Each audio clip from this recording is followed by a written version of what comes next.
What's good, guys? It's your boy D. I'm back with another video. Now, I swear I'm gonna get more driving footage of the car.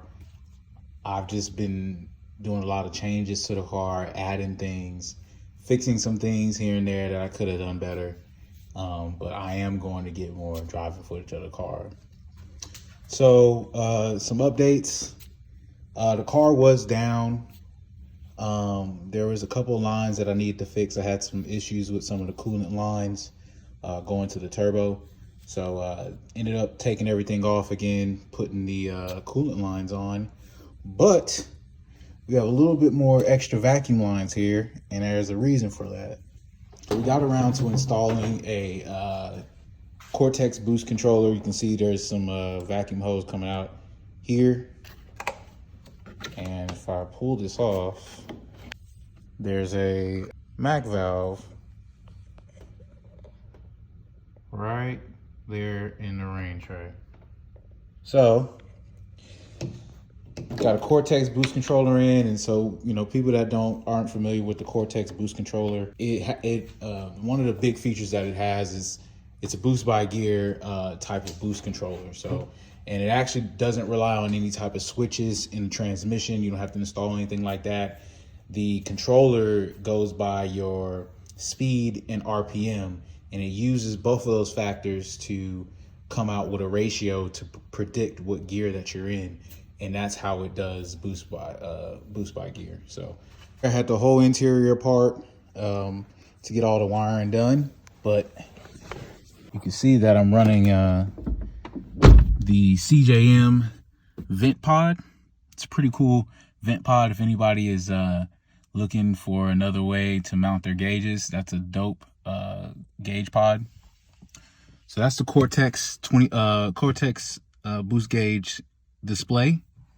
And then in my glove box, you'll see the Cortex controllers right there. So let me see if I can get y'all a preview of how it looks. So you can see it's already set up for gear display. It says 1. And so moving right now, kind of moving to a new place. So it's going to be a while before I get to program the controller the way we need to. But the first thing is getting the driving in to get the ratios figured out. And so the controller can start looking at boost by gear. And then we can start adding boost as we configure the controller to our liking.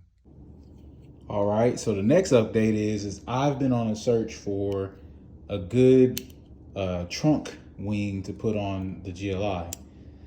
I couldn't find anything that I liked, but I did stumble across a website called Drag Cutters, and they had one that I really liked. It was a carbon wing, and the issue was that they had issued a pre-sale in October.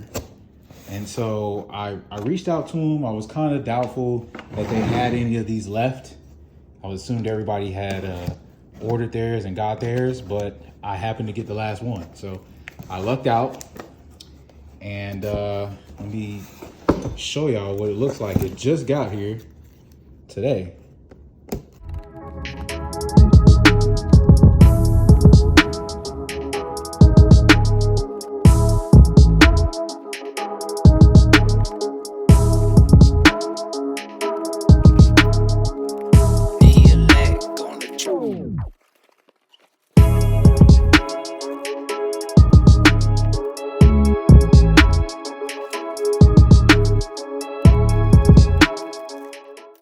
All right, so let's see how this thing looks.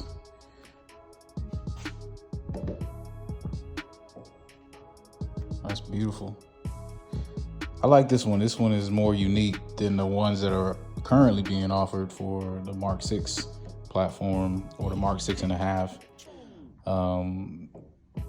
Maybe guys that are interested in this spoiler, hopefully, or maybe y'all can get with Drag Cutters and see if they can do another group buy. But I'm definitely happy with the way it looks. I probably won't put it on immediately. The car still needs body work. It needs paint. I have some OEM Vortex skirts that I want to throw on this car. So I'm a long way away from putting this thing on, but you know, first impressions gets my stamp of approval. So definitely looks real good. But that's all I have for y'all today. Thank you for tuning in, and hopefully the next time y'all see me, I'll be in the cabin on the road getting some good quality content in. So until next time.